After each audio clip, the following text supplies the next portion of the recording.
Love is the strongest force the world possesses. Mahatma Gandhi. The best feeling in the world is to love and to be loved. Do you agree? Yes. And as we all know, as cliche as it sounds, true love exists when we have the right recipe. Communication and trust. Ladies and gentlemen, honorable judges, IRBM, the pillar of the nation, the love of the people. Without a doubt, we are the pillar of the nation because we contributed more than 50% of our country's revenue, because we are responsible to finance education and healthcare. But are we the love of the people? No. Yes, of course. People love to avoid us. People love to ridicule us because we are taking their money. In 2015, Swedish tax agency conducted a study on voluntary tax compliance, and they found that an environment of trust must be created in order for people to love us. And by trust, they need to perceive us, all of you, to be fair. And the study highlighted 3 types of fairness: distributive fairness, procedural fairness, and retributive fairness. Allow me to explain. First, people want to know that their tax money is being used to benefit the people. This is called distributive fairness. But providing distributive fairness is a huge task. That's why collaboration with the relevant government departments is necessary. For example, getting the Ministry of Health or the Education Ministry to inform the public that these new hospitals or these new schools are financed using taxpayers' money. And more ministry could play a role in this just by acknowledging and thanking the taxpayers.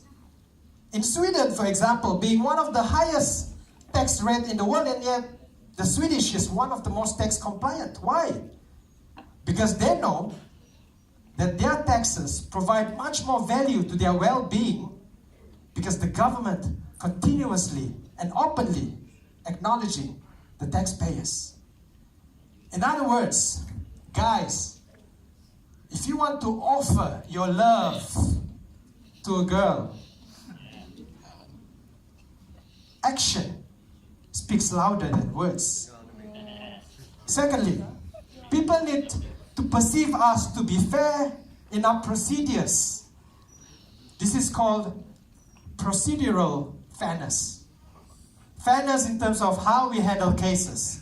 As much as the outcome of our assessment is important, our attitude in dealing with taxpayers is even more important, as that will determine their confidence. Our customer service is key. Let me put this into perspective.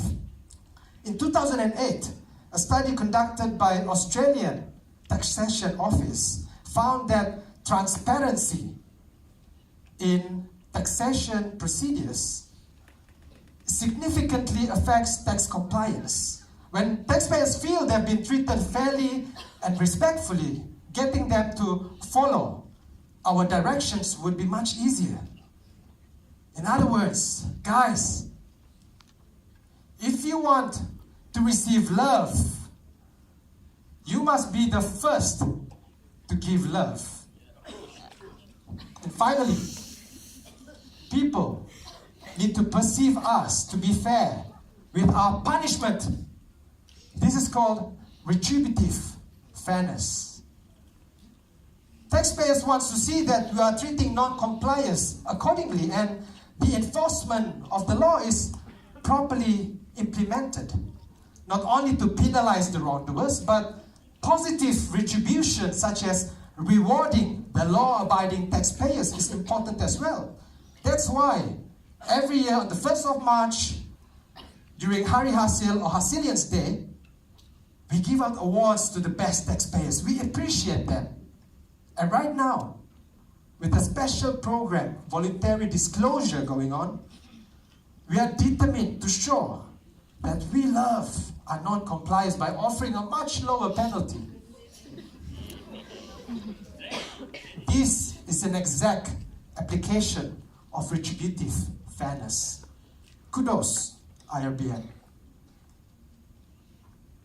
In other words, guys, if you want a girl to love you, if she did anything wrong, don't be upset for too long. But if she's doing things right, appreciate her, buy her flowers. Ladies and gentlemen, to summarize, Datuk Sri Sabin Samita, the CEO of IRBM, clearly stated that the fundamental of the Malaysian tax system is based on trust. When there's trust, there's love. But what exactly do we want when we say we want people to love us? As they say, it takes two to tango. And now move. I don't dance, but I think this is how it moves like. And now move, IRBM, dear Hasilians, is distributive fairness, procedural fairness, and retributive fairness. And in return, the taxpayers will be making their move as well while holding our hands. Honesty, loyalty, and hopefully, compliance. And I believe when that happens, we are the pillar of the nation and also the love of the people. Thank you. Well done, Mr. Adrian.